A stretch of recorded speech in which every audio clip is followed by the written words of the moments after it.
The Liberals Gun Corner, a proud progeny of the Gun Rights Radio Network, hosted by Cowboy T, San Francisco liberal with a gun. This podcast is always available at www.liberalsguncorner.com, and you can email us at cowboyt@liberalsguncorner.com. Cowboy T here, San Francisco liberal with a gun. Today is March 7th. 2021. Welcome to episode 57. First new episode in about, 4 years. Whew, it's been a while, hasn't it? Far too long. Well, a few things happened. Life got in the way, and on top of that, my web server that hosts the reloading videos, and for that matter, these podcasts, had a rather catastrophic failure. Yeah, ouch. Well, it took some doing, but I was able to get the website back up just this week. And being a good liberal, enviro greenie weenie and such, I naturally care about power usage. So, the website is running on one of those new Raspberry Pi computers. Yeah, Raspberry Pi. Now, for those of you who don't know what that is, what they are power-efficient computers, much like what your mobile phone uses for a CPU. They're designed to run on a pretty tight power budget. And, of course, they run my favorite operating system, GNU Linux. These computers were originally designed to help school kids learn how to do programming and, electronics and such like that. STEM type stuff. That's a noble goal and a really good thing. Well, turns out the latest version, the Raspberry Pi Model 4B, that's 4 Bravo, has enough oomph to make a good basic desktop computer, too. Yeah, not just a learning tool. This is the first model powerful enough that I would consider it for a daily desktop box. It also makes a pretty darn good web and email server, too. The whole thing uses up, 10 watts? Yeah, about that, including the storage. That means it'll last a good long time on a battery backup system. We really like that. Also means any of you on, say, solar or wind power, that's especially pertinent given what's going on right now in Texas. Well, this would fit into your power budget pretty darn well. Cool stuff. Let's talk software for just a moment. Those of you who know me and remember me, you know I'm into free and open source software. Have been for a pretty long time now. Yes, this little server is a so-called LAMP server, meaning it runs the following: GNU Linux, Apache, MySQL, and PHP. That's what you need for WordPress, which is the stuff we use to host these podcasts. 'Tis nice to be an IT guy sometimes. You can do stuff, cool stuff like this. So, since we are back, let me update you real quick here. A lot has happened. Last time we talked, we were 3 days from Donald J. Trump's inauguration as President of the United States. He became President Trump on January 20th, 2017. Wow. Seems like yesterday. Now we're just a little over a month out from Joseph R. Biden's inauguration for that very same office. He is now President Biden as of January 20th, 2021. Now, we are not here to debate the presidential election. I have no interest in that at this point. The fact is that the Donald served as president from 2017 to 2021, and Shotgun Joe now serves in that office starting from 2021 to at least 2025. That's the way it is, folks. And I'm done talking about that. I will tell you, though, that I got married a year and a half ago. Yeah, remember my camera lady? Miss Bleeding Heart Conservative, a.k.a. Miss BHC? Is now Mrs. BHC. That's right. She's my best friend in this world, gotta tell you. It just made such perfect sense for us to marry. So, she got my mother's wedding ring. Same ring my dad gave my mom, when they had gotten married over 50 years ago. So, I guess Cowboy T is now the San Francisco husband with a gun. And you know what? I love it. I made the right choice. I got a good one, folks. She is one heck of a cool-ass woman. May you be as lucky. I've made a few really smart decisions at certain critical points in my life. That's one of them. As Hickok45 says on his channel after all his videos, life is good. Let's get to some firearms and ammunition then. This is the Liberals Gun Corner after all. Now, those of you who listen to this podcast in the past, you've probably been aware for several months now on the rather stark shortage of not just ammunition, but also guns. It's no surprise. We had riots in several of our cities. And yes, folks, they were riots. I would even call them insurrections, given what was going on. Don't think so? Don't agree? Well, I remind you, Kenosha, Wisconsin was in flames. Yeah, burning. So were parts of Portland, Oregon. Seattle, Washington. Let's just take a look at that for a moment, where I went to school. They had riots. I got a friend who still lives there. And, it wasn't just up in, Capitol Hill either, where they had that, we're an autonomous area. It wasn't just there. Washington, D.C. had rioting too, and lawlessness too. And I'm talking way before January 6th, folks. We even had some here in Virginia, in a city called Manassas. Yeah, as in the Battle of Manassas back in the Civil War. Yeah. So did plenty of other cities in our country. And I don't mean just the peaceful protests, like what happened in Ferguson, Missouri in 2014. That was a peaceful protest. That was mostly peaceful protesting there. And I know that because I almost got caught up in it while traveling to visit some friends. Yeah. What happened last year, though, in 2020, that's not what I would call mostly peaceful at all. Burning parking lots, beating people up, smashing windows and doors, looting. That's not mostly peaceful, folks. Now, I will remind you, remember this, I am the son of a black man, so you know that black lives do, in fact, matter to me. And if you think otherwise, well, then you're smoking crack. We've talked about this in the past, and my views have not changed one bit about that. When the black lives finally really start mattering, it is only then that the statement, all lives matter, will actually be true. But what I saw this last year, that reminded me of the riots we all saw in Los Angeles, California, 30 years ago after that terrible Rodney King beating. Folks, that's enough to shake up just about anyone, myself included. It's no surprise, therefore, that after seeing that, people might get concerned for their safety? Yeah. Case in point, I just recently watched a panel. It was this virtual online panel that the Liberal Gun Club had. This was on Asian American gun owners. Watch the whole thing. It happened just a little over a month ago, maybe? Yeah, it even has champion shooter Chris Chang on there as a panel member. This guy's good, too. I've seen some of his stuff. He's a heck of a shooter.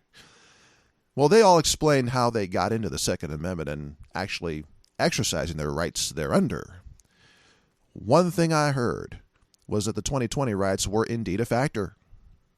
Yep, they were. Yeah, they wanted to protect themselves from the rioters, too. Well, the rooftop Koreans from the 1991 Rodney King riots were mentioned also. Yeah, and I don't blame either the panel members or those rooftop Koreans one bit. They did the right thing. You always have the right to self-defense, folks. I've been preaching this for years. There was also a concern mentioned about, well, something pretty ugly. Physical attacks on those of East Asian extraction. Yeah. Seems we got some wackos in this country who accuse Americans of East Asian descent of bringing the China virus over here. Yeah, we got that stupid way of thinking going on, too. Uh-huh. Yeah. Well, okay, that's like blaming every last white Southerner for the existence of David Dukin's Stormfront. Oh, yeah, you really want to blame President Jimmy Carter for that? Yeah, that's what I thought. Of course we're not. That'd be legendarily stupid. Well, same with this. It's like when we tarred and feathered Americans of Japanese descent because of Pearl Harbor, including one fella named George Takei. Yeah, Mr. Sulu from Star Trek. And he's talked about this. I actually watched his TED Talk a few years ago. Don't think the East Asian population over here doesn't know about that or think about that. Yes, they do. So, hey, I'm all for their arming up too. You better believe it, baby. All right. You always have the right to defend yourself from harm. Period. Full stop. Thank you very much. And it turns out they're not the only ones. Apparently a lot of other people, after seeing those riots, they wanted to protect themselves too. So, what'd they do? Well, they armed up, of course. They bought guns and ammunition too. And again, I don't blame them one bit. And this is across the board, by the way, folks. We're talking all so-called racial groups. We're talking Democrats, Republicans, Independents, Cucamongas, you name it. So, with all these people buying guns and ammo, guess what? There's gonna be a shortage. Just go into any store where ammunition is typically sold. Any store at all. The local Walmarts, they stopped carrying handgun ammunition a couple of years ago. Even they don't have any rifle or shotgun ammunition to be found. Folks, I've walked in there. The shelves are bare. Totally butt naked, bare. Ain't around to be found. You go to Dick's Sporting Goods, it's the same thing. Go to the online stores like Midway USA, same thing. Even if you're fortunate enough to find ammunition, which, by the way, I did on Midway USA just today, it's $1 a round for 9mm. That's the stuff that was going for 20, 25 cents a round not so long ago. And you go on Gun Broker? Yeah, the auction site Gun Broker? Forget it. The prices are through the roof. It's even worse than the shortages that happened after the terrible Sandy Hook shooting. You remember the shortages of 2013? I do. It's almost as bad with the guns themselves, too. Not quite as bad, but almost. The street prices are definitely higher than they were from 2017 to early 2020. It's like I said, it's not as bad. The price increases and the scarcity on the guns aren't quite as bad as on ammunition. But, yeah, they are still there. Yeah, the so-called scalpers are having a banner year, folks. It's just amazing. All because a lot more people, it seems, want a gun and some ammo for their own protection. It pays to follow the Boy Scout motto, folks. Be prepared. Fortunately, I was and am. But how about the people who weren't? One of the things we're going to talk about is what to do now that the shortage is upon us. You can do something about it, folks. There is something to be done about it. When we come back, we'll get started on just that.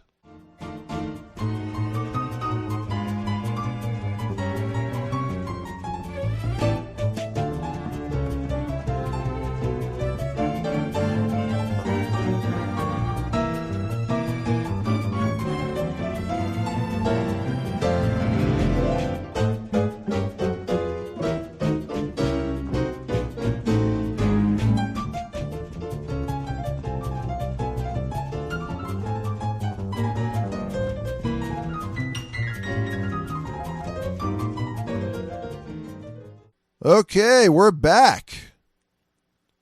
As we mentioned before, guns are already challenging enough to get. But getting ammunition to feed them?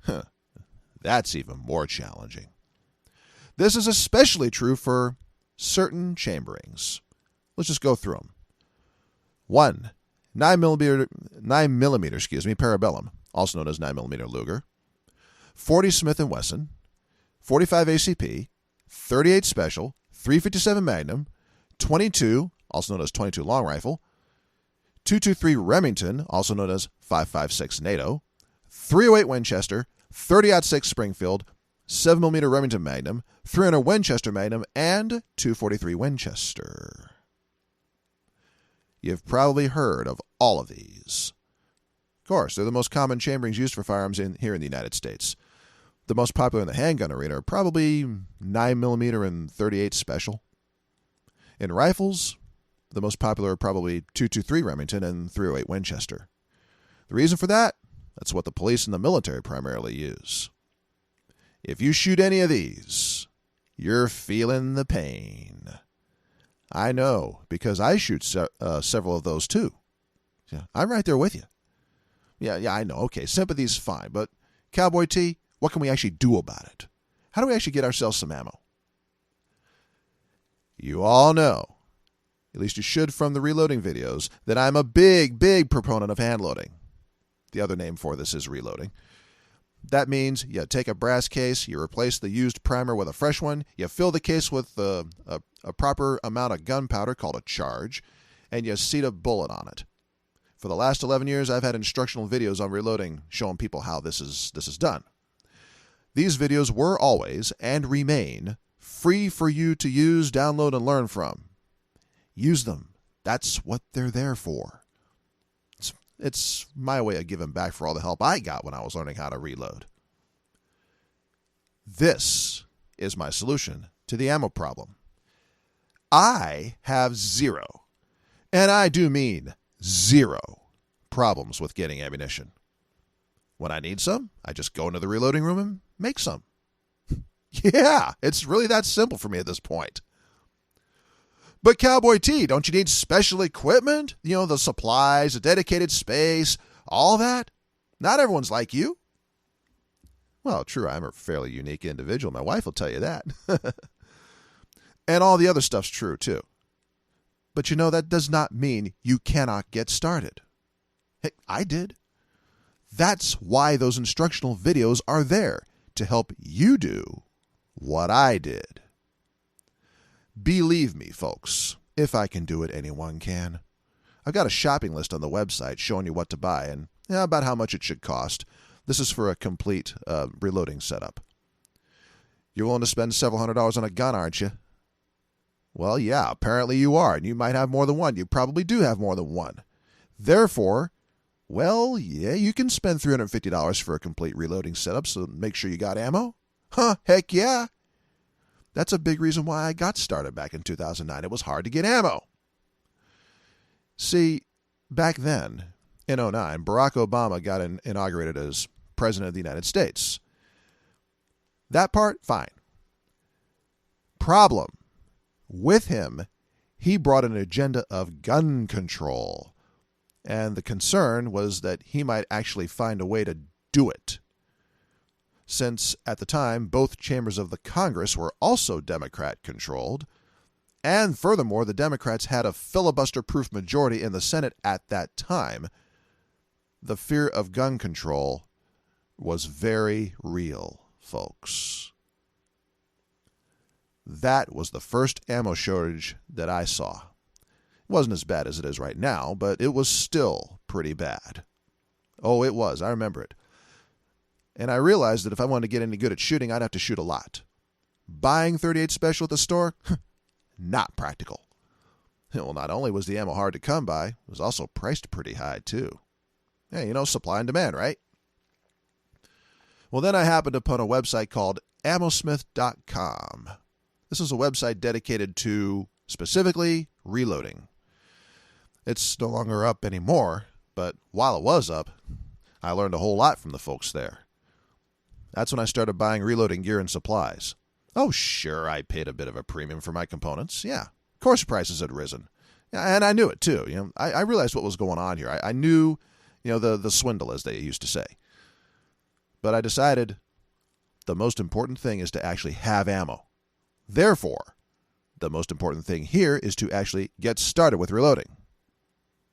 So I did. It's been just over 11 years since then. I have now reloaded and shot well over 100,000 rounds over that time. I don't know how many it is anymore, but it's well in excess of 100,000. I'm pretty decent at marksmanship as a result. This is both rifle and handgun, by the way, and I've done it enough that even over the last year when I hadn't shot at all due to this, COVID-19 virus and the ranges having closed, I still retain most of my ability. Yeah, I found that out just a short bit ago with a range trip. I still got it. That's what regular practice does for you, folks. It becomes like basically riding a bicycle at a certain point. It's a lot like that. You don't forget how. Not really. We're talking about $350, folks. Sure, reloading tools and components are tougher to come by now. I know that. I know prices are inflated because of short supply. I know that. They were in short supply in 2009, too, when I first got started. Didn't stop me. I simply ordered stuff as it came in stock. Oh, it took a few months. Sure it did. But I got started. And that's the most important takeaway here. I got started. And now, I'm reaping the benefits. You can too. But Cowboy T, aren't primers almost impossible to get a hold of? Isn't powder difficult to get a hold of? Aren't those who have them, aren't they price gouging? Yes, yes, and yes. All three are true, unfortunately. Small pistol primers in particular are difficult to get a hold of. Gunpowder is tough to find in stock. And, yep, those who have them are price gouging. You're right. We had that back in 2009, too. I remember it. Primers were out the roof for price. Still didn't stop me from getting started. You hearing a recurring theme here, folks? Watch the reloading videos. Download them to your computer and watch them as much as they'll help you. That's why we made them. Now, I will acknowledge that small pistol primers are especially hard to come by at the moment. There's a reason for that. Consider the rounds that the police use the most. Those are 9mm, 40, 38 Special, and 357 Magnum. All four of those cartridges use, guess what? Small pistol primers. So what are the primer makers going to do? Well, they're going to focus on their government customers first, the police and the military. Yeah, the U.S. military also uses primarily 9mm for their handguns. Is it any wonder that small pistol primers are in short supply? That's why 45 ACP, 44 Special, and 45 Colt are so nice in rounds like that. They use large pistol primers. Large pistol primers are still not easy to get, I know. But let me tell you, it's easier than small pistol primers at the moment. I know several reloaders who switch from 9mm or 40 to their 45 ACPs, their 45 Colts, and 44 Specials for the moment. You know, this is another reason, by the way, to buy another gun. Seriously, it's probably a good idea to have two guns. One for a small pistol primer round and another for a large pistol primer round. And as for equipment, check out my shopping list, updated just last month. Seriously, check it out. It's over on www.sanfranciscoliberalwithagun.com. $350 is doable, folks. You don't need to spend, $1,500 on an elaborate setup. You don't. $350 will do it if you do it right. And if you have any questions, I'm on both Calguns and the Liberal Gun Club as Cowboy T. Just ask. And I'm not the only one who knows how to reload on those two gun forums. Hardly. Or if you don't feel comfortable going on the gun forums, you can post your questions on the Liberals Gun Corner website, www.LiberalsGunCorner.com. Now that we're back in business, it's like Mrs. BHC says. It's a recipe. You can do this. And then get to the range and practice with your new ammo. When we come back, let's discuss a good firearm to choose. This is especially pertinent given all the new folks shopping for guns. See you in a moment.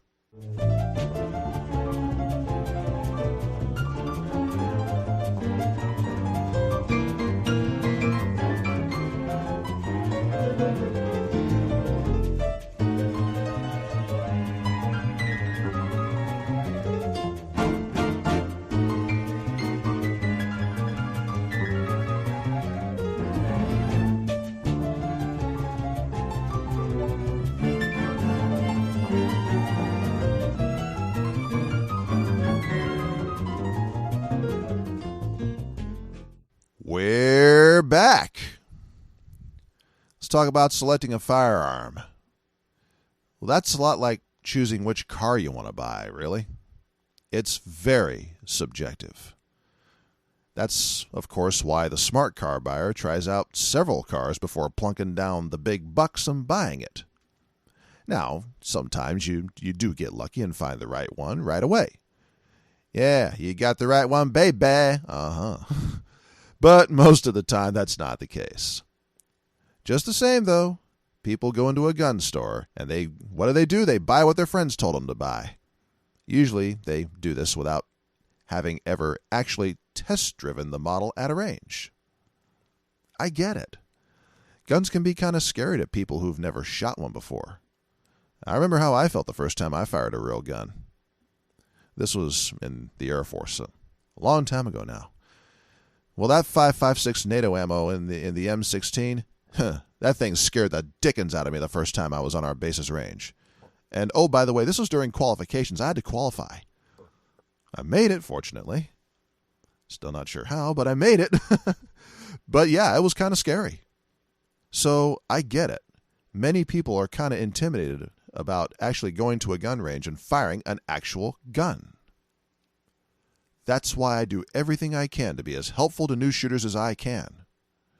I remember. One of those ways I try to help is by pointing this fact out. It really is very important to try several models. You don't know what a particular type of gun is going to feel like under actual recoil, that is, when you go bang, until you test fire it. There are ranges that have guns for rental. I know that because I used to work at one. I suggest you go ahead and take advantage of that sort of thing. You'll have to buy the ammo from the range for use in that gun, probably. Yeah. Okay. But so what? I did that when I bought my carry piece. I tried a few compact models at the range, settled on one of them. That's the one I bought. And I bought it because I discovered, while trying it, that it works pretty darn well for me. So I can make some suggestions based on what I've seen do well for a lot of people at our range. Now, please, folks, if I don't list your type of gun, those of you older hands at all this, please don't get upset. This isn't a Ford, Chevy, Dodge holy war. What works for you might not be optimal for another person's hands. Case in point, Ruger makes a large, high-quality 44 Magnum revolver that they call the Red Hawk. I have one. Fine revolver. You can change the grip on it to one that better fits your hand if you like. That's true with most revolvers, actually. I'd heard good things about the mono grip from a company called Hogue, so I tried a rental Red Hawk that had one. It didn't feel so great in my hands. Then I touched off around in it. It actually hurt my hand. Well, so then I tried Packmeyer's presentation grip on that same revolver. This is with permission from the range to do that, of course. That felt much better. So, guess what? My personal Red Hawk has a Packmeyer presentation grip on it. Others happen to love the Hogue monogrip on that same gun. It's just like with cars. Toyotas are very well-made cars. They're reliable and they last a long time. But I don't own one, and I don't see myself owning one. Well, why? I mean, aren't they? I just said they're good, right? Yeah, they are. The problem is they don't fit me. See, I'm a tall guy with pretty long legs. Toyotas simply don't fit my long legs as well as, say, a Honda or certain other cars. And it's not just the Corolla or the Camry either. My mother has a Toyota Land Cruiser, excuse me. She said, go ahead and, why don't you do the driving once I went to go out and visit her. I couldn't do it. Yeah, there's not enough room in the front seat for my long legs. Her car doesn't fit me. However, a Honda Accord does. Even a Civic fits better. And that's really why I drive a Honda. Well, guns are the same way. So, test firing several models of gun is important. It's just as important as test driving a car. I speak from experience. Not just with me, by the way, but helping and teaching others how to shoot too. So, with that said, here's what I've seen work with a fairly large number of the people that I've met. We'll start with revolvers. The Smith & Wesson Model 586 or 686. The Ruger Security 6 or GP100. The Taurus Model 65 or 66. Charter Arms Bulldog in 44 Special. The Ruger SP101 for those with somewhat smaller hands. And of course, no list is complete without listing Smith & Wesson's so-called K-frame, which consists of quite a few models, actually. The K-frame's been around since the 1950s. Actually, maybe even earlier. No, the K-frame has been around since 1899 or 1900, rather. It's old. It's a classic, and there's a good reason for it. Now let's take a look at the semi-auto pistols. And then all these I'm going to suggest, are in 9mm. We got the Smith & Wesson Military and Police, or M&P. There's the Glock 17 or the Glock 19. Either one's good. Any model of 1911 pistol, the classic. Yes, they do have a 1911s in 9mm. Yes, they do. Ruger's SR series. The Springfield XD. And the High Point pistol. Yeah, the High Point pistol. Surprisingly ergonomic, especially for the money. Now let's talk shotguns, either 12 gauge or 20 gauge.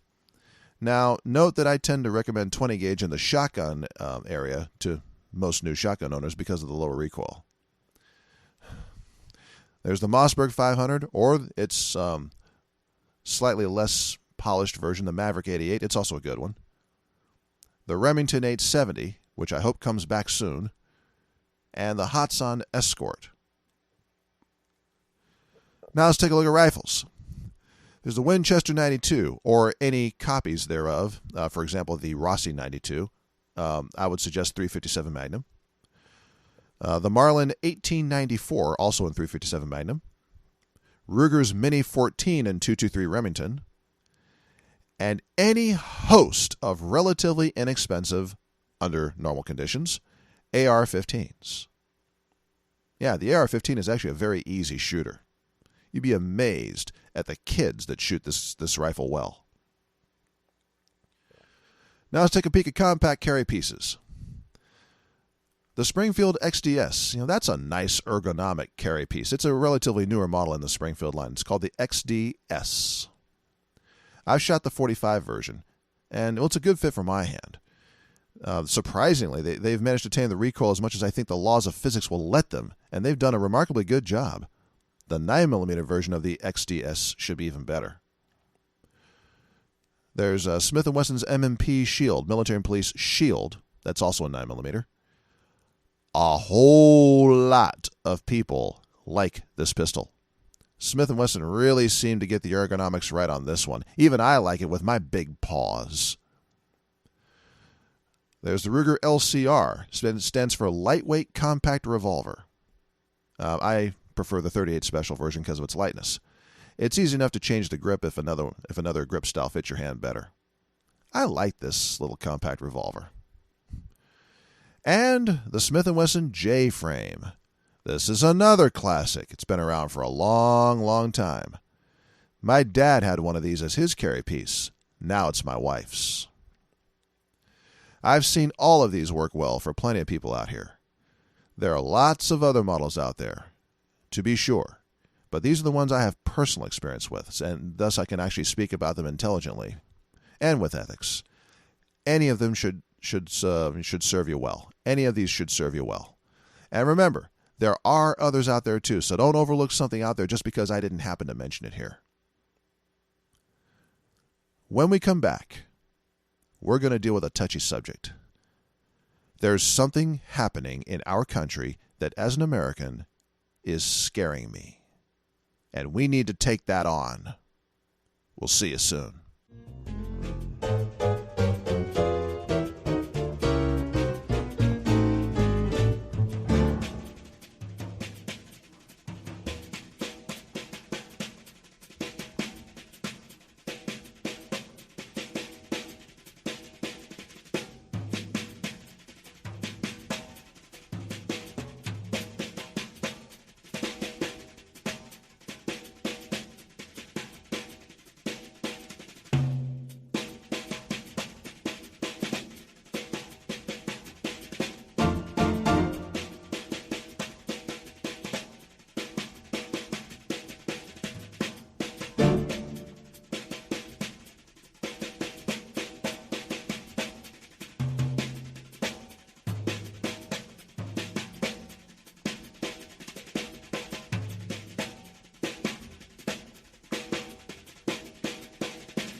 back we are, and here we go.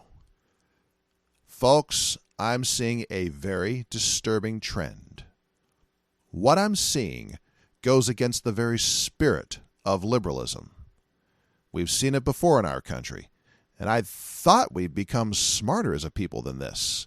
This is after the first several times it happened, because it has happened several other times. But apparently that old adage is true about the price of freedom is eternal vigilance. Folks, I am talking about censorship. And I'm talking about the demonization of people, fellow Americans, simply because they might hold some different views from our own. As you all know by now, I am the son of a black man, and I'm a veteran. I was born and raised in this country. I've traveled to several other countries in my time, even lived overseas for a couple of years. What that's taught me is that overall, the United States of America really is the greatest nation on earth. It's true. This great experiment in democratic republicanism that we have, no one else has ever done that on the scale that we've done it. No one. Not on our scale. We're the only large nation on earth who's done it, and we're the strongest, richest, and most powerful nation on earth as a result. Our philosophy of freedom and liberty is pretty darn good. Yeah, our government's far from perfect, sure. But apparently it's a lot better than in a lot of other countries. Maybe that's why, as Smokey Robinson put it, there's so many people coming and so few leaving. Yeah. All those folks coming from South America that are coming up to the border right now, there's a reason they're coming, folks. I don't blame them. Because Smokey Robinson is correct. People continue to come here in droves from all over the world. Not just south of the border, but all over the world. And they're seeking not just the economic opportunities, no, but also the freedoms that they don't have in their countries. To them, we really are that shining city on the hill. Not saying we're perfect. We've had slavery. We've had Jim Crow. We've had the extermination of the Native Americans, the near enslavement of the Chinese, the Japanese internment of World War II, violence against those who aren't Christian, and so on, etc. ad nauseum. We have bigotry today, so we're hardly perfect. But apparently we're the best thing going. That's why so many people are clamoring to come here. I don't know about you, but personally, I view that as a point of pride. Even with those imperfections, even with our imperfections, folks, we're pretty darn good as a country, and especially a country as big as ours. My dad felt the same way. You see, as a teenager, he wanted to join the U.S. Air Force. Turns out life took him in another direction. Therefore, I joined when I was old enough. He was really proud of me for this. First time he saw me in my uniform, he actually shed a couple of tears. They were tears of a father's pride for his son. I feel pretty darn good about all that. Right to this day I do, and I always will. Well, Dad's own right to vote, his own right, was attacked not so many years ago. This man lived through Jim Crow. He saw the whites-only signs. He remembered the poll taxes. He remembered the literacy tests, the efforts to stop anyone black from voting, especially in the South. Jim Crow definitely negatively affected voting. No question. That experience taught him just how important it is to stand up for your rights. He didn't miss a vote? It's true. He didn't. If he was traveling, he voted absentee. The right to vote, and that his vote was actually counted, mattered to him. A lot. Interference in the voting process was, to him, inexcusable. And rightly so. Just like his black life mattered, his vote likewise mattered. And as that black man's son, I share his view that any irregularities in our voting need to be thoroughly investigated, and any perpetrators of wrongdoing need to be prosecuted to the fullest extent of the law. We cannot ever allow Jim Crow to affect our voting again. Ever. I hope that any and all Americans, especially fellow liberals, especially those of you listening to this podcast, would automatically agree with that position. Automatically. If you don't, I don't see how you can be a liberal. Well, likewise with freedom of speech, too. Well, of course, back then we didn't have the internet. Back then it was, newspapers, it was radio stations, television. And if you were black, you had to be very careful. Because if you weren't, if you said something that those who were controlling the newspapers, the radio stations, and the TV stations didn't like, well, you just weren't allowed to get on to express your views, boy. Nope. That's why we had black-owned newspapers back then. And they were published on black-owned printing presses. Black people had no other choice but to do this. The New York Times wasn't going to do it. Chicago Tribune wasn't going to do it. Boston Globe wasn't going to do it. The LA Times wouldn't. The Dallas Morning News didn't either. The Atlanta Journal-Constitution sure wouldn't. Therefore, starting your own newspaper was really the only way to communicate with people. Radio stations? Yeah, okay, sure, but you had to get a call letter sequence for that. Analyzes to broadcast. That's if you went over a certain power level. Well, getting those, that was difficult to do if you were black, and especially in the South. Think about that. That could be pretty difficult to do if you were black, and especially so in the South during that day. Why does that matter? Here's how. I remember being told by my dad and his friends that black-owned media, specifically newspapers and radio stations, were indispensable for getting the word out about the March on Washington in 1963. Yeah, that was the big thing organized by the great civil rights leader A. Philip Randolph. That was that big thing where Martin Luther King Jr. made his famous and necessary I Have a Dream speech. That's the power of free speech, folks. I hope we all agree on that. Naturally, there were those who opposed this, who didn't agree on that. Back then, it was a lot of white people in positions of power. They did not want that message getting out. I have a dream? Oh, you got to be kidding. They tried to squash it. They harassed the civil rights folks. They demonized the civil rights folks in their own channels. Just totally demonized them, tore them up. I remember reading some of the articles from back then, listening to some of the radio broadcasts, watching some of the TV broadcasts from that day. Black people who weren't, grinning and shuffling, they got shouted down. Black people actually promoting civil rights, they weren't just shouted down, but they were repeatedly demonized in the mass media. Get back, Negro! Yeah, we all know what word they really wanted to say, don't we? It was something else.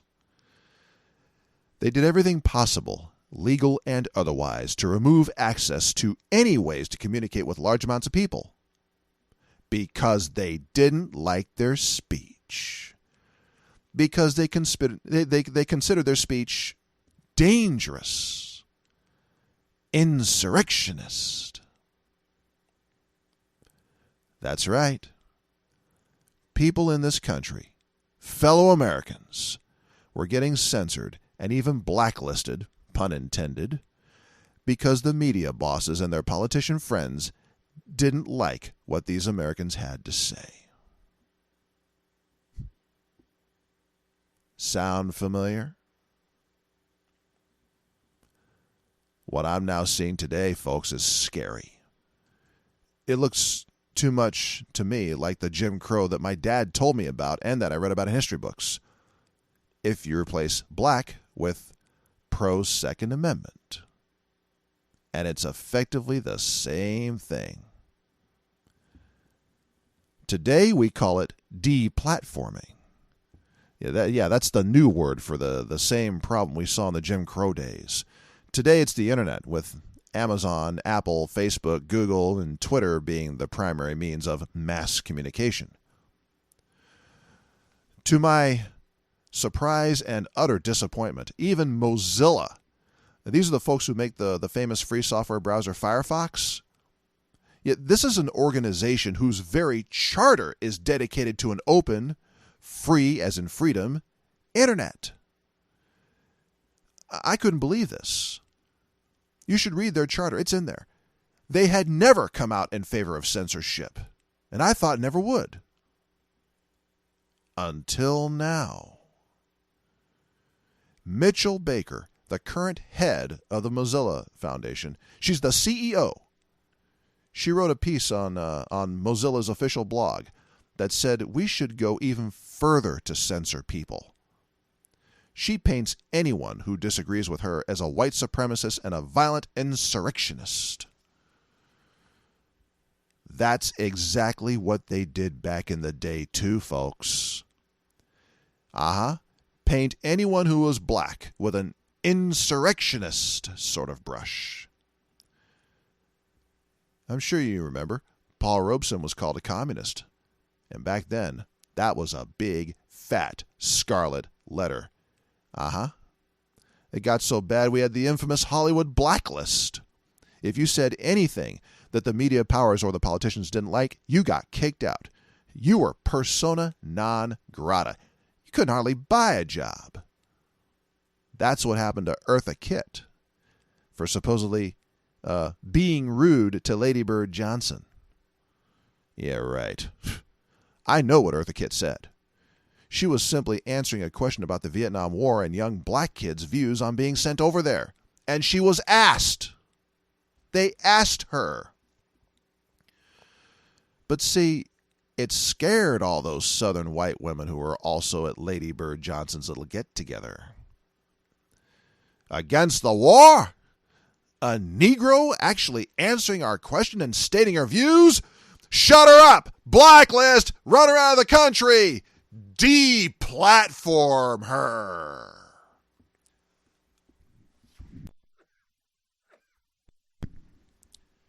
And we all know what they did to the Black Panthers in the 1960s. Just read any of the newspapers from back then. Listen to the radio broadcasts. Watch the old TV footage. Read California's Mulford Act. It's still current law right now. It's California Penal Code Section 12031. The same thing is happening to people today, right now, who happen to express pro-Second Amendment views. Well, heck, that's how California's gun control regime, the Mulford Act, California Penal Code Section 12031, that's how it made it into law. Yeah, demonize those niggas. They're terrorists, insurrectionists. Makes me wonder, will I be next? Will I be the next black man that Mark Zuckerberg, Tim Cook and Larry Page and Sergey Brin or Jeff Bezos decides to deplatform? Will they label me a white supremacist too? Me? And try to silence me too? Demonize me too? I note that all the big tech bosses are white. Yeah, it does look familiar. A little different when you look at it from the minority perspective, isn't it? Well, being one, I have no choice but to do so. Censorship is damned dangerous, folks. This smacks so much of Big Brother that I have to come out in opposition to it. Okay, so that means I'm going to hear some speech that I don't like. Some of it might even be white supremacists sometimes. Well, that's the unfortunate but necessary result of a free society.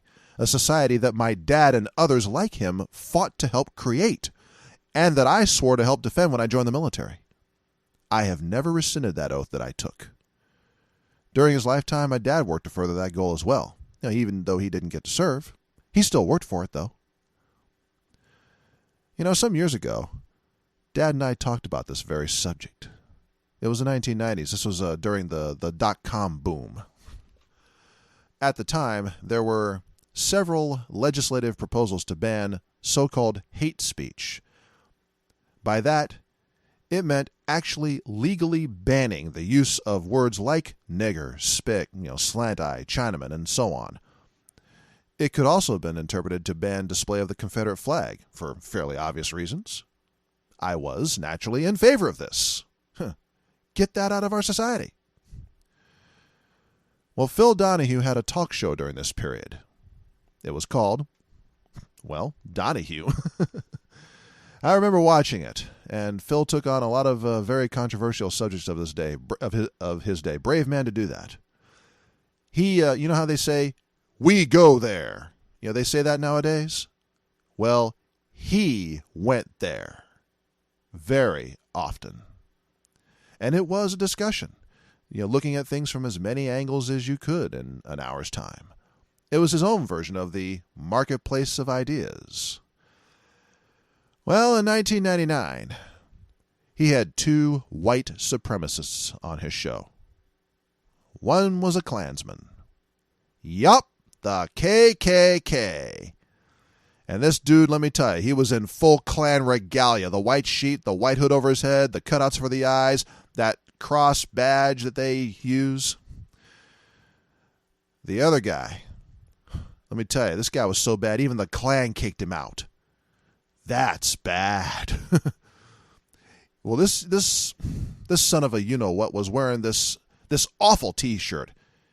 Get this, it had Martin Luther King Jr.'s head as the target and a rifle scope. And at the bottom of that gruesome picture were the words, "Our dream came true." Folks, I wanted to wring this guy's neck. I wanted to take my hands, wrap them around this son of a bitch's neck, and twist until his vertebrae broke. Of course I'd feel that way. I wondered, what the hell is Phil Donahue doing? Why is he giving these awful, terrible people a platform? Can you even call them people? I mean it, folks. These guys were awful. The Klansman proudly stated, "I am a racist." His buddy was just as bad with his, and I mean awful, I'm using that word a lot, awful, invective against anyone who's not white and Christian. It's the only word I can think of that's, safe for broadcast. Well, naturally, the audience let him have it when it came time for the question and comment period. And some of those audience members were black. What the hell was Phil Donahue doing? Well, two things. One, he was bringing attention to the fact that this mentality actually exists in our society. Well, heck, it exists in all societies, unfortunately. And the best disinfectant is light. Bring this disease, which is what it is, a disease, into the light. Don't let it fester. Well, okay, got to go with Phil on that one. Here's the other thing he was doing. About 3/4 of the way into the show, he turned to the cameras and the audience and posed the following question. I quote, "Even if we may be disgusted by what they have to say, do they have the right to say it?"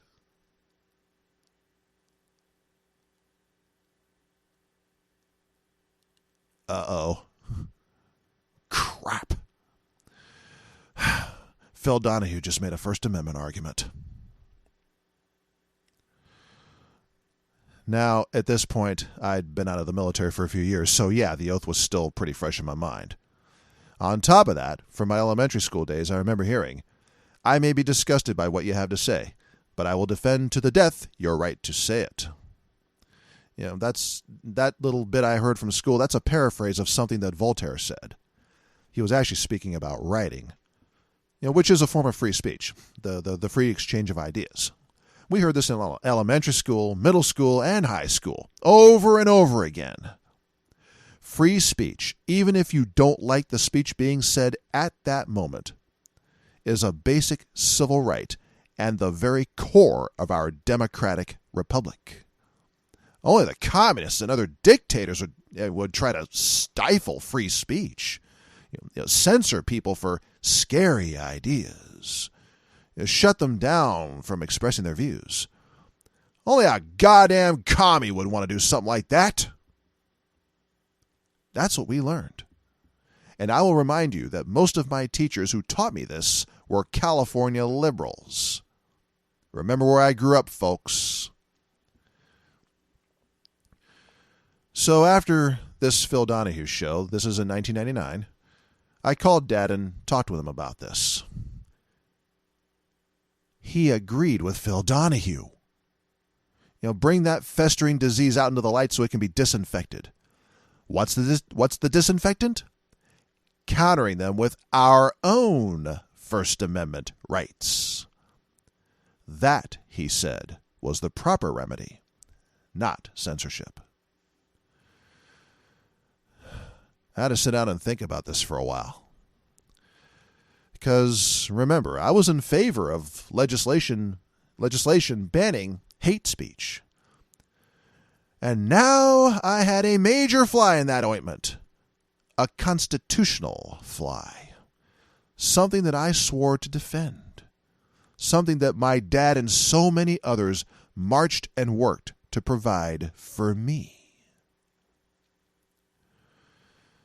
I hate what the Confederacy stood for. I hate what it still stands for. I hate the display of the Confederate flag for that reason. Today, a few years ago, I was visiting the Postal Museum in Washington, D.C. They had a display of a KKK hood as an example of how that terrorist organization tried to deplatform black people from the U.S. mail system. I saw that hood, and it shook me to that core, right to my very core. The Klan actually attacked the mail.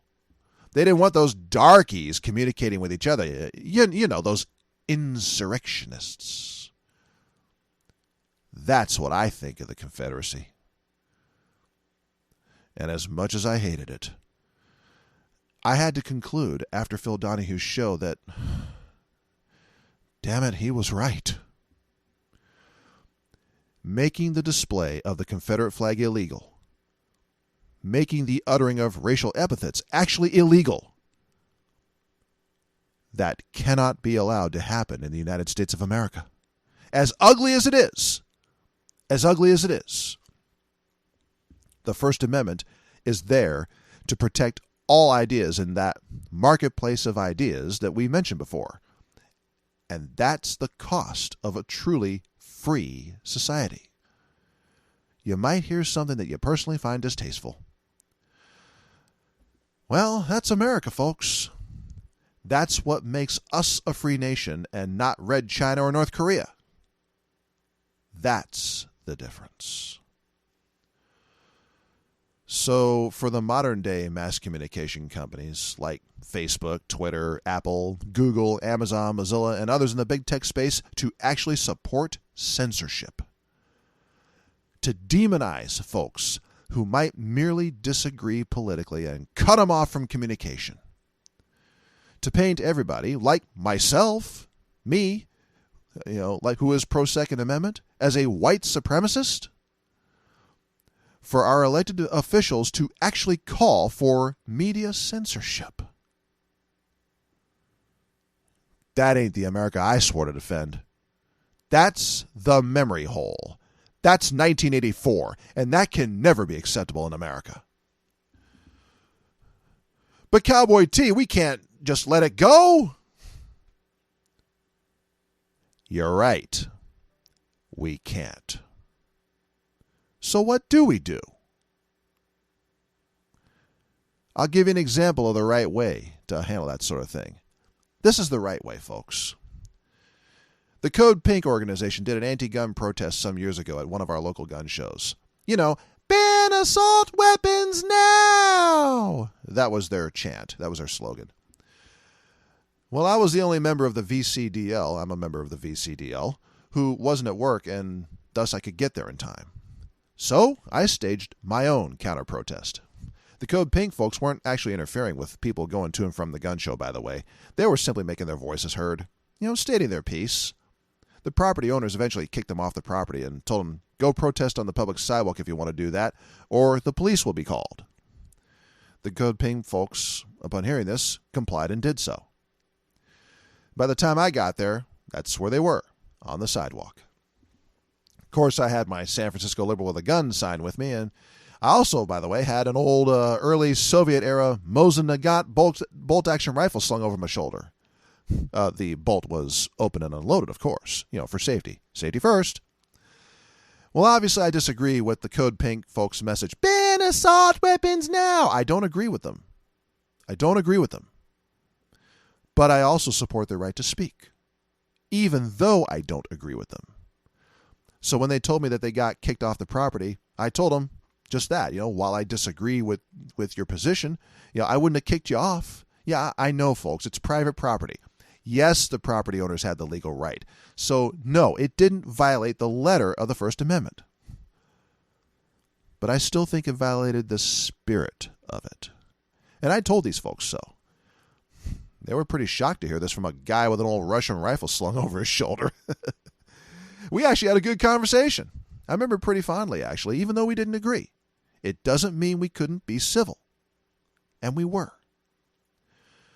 Well, eventually they decided to turn it in. It was getting a little chilly for them, and some folks weren't really prepared for that. It can get pretty chilly here in Virginia. Well, after they left, I went back to the gun show. I met some Boy Scouts and their father and their uncle. The Boy Scouts were in their uniforms. I told them all what I'd just gotten through doing, talking with the Code Pink folks to counter-protest. These scouts said, well, yeah, they should have gotten booted from the property. Basically, deplatformed. I told them, now, fellas, like you, I also wore the Boy Scout uniform. And later, I wore the uniform of the United States Air Force. The First Amendment means something, fellas. That uniform that you're wearing, that scout oath that you took, it's just like the oath that I took when I enlisted. The father and uncle, said, thank you for your service at this point. I continued. When we take those oaths, it means we're going to defend our Constitution. That means just as much as we're backing the Second Amendment, we also must back up the First Amendment. That includes defending the right of free speech, even for people that we might disagree with, just like those Code Pink folks. I gave them a moment for that to sink into their heads. And then I continued. Now, with that said, since they have the right to speak, guess what? That means we have the right too. It means we get to use our First Amendment rights to counter what they're saying. And fellas, that's really the right way here in America. Here in our country, it's the only right way. Those Boy Scouts were stunned. But they listened. Their father and their uncle agreed. And they said, yeah, that's true. You're right. I advised those scouts to always use their First Amendment rights and not to be shy about it. Phil Donahue was right. And now we're seeing Mr. Donahue's wisdom slipping away from us. That's scary.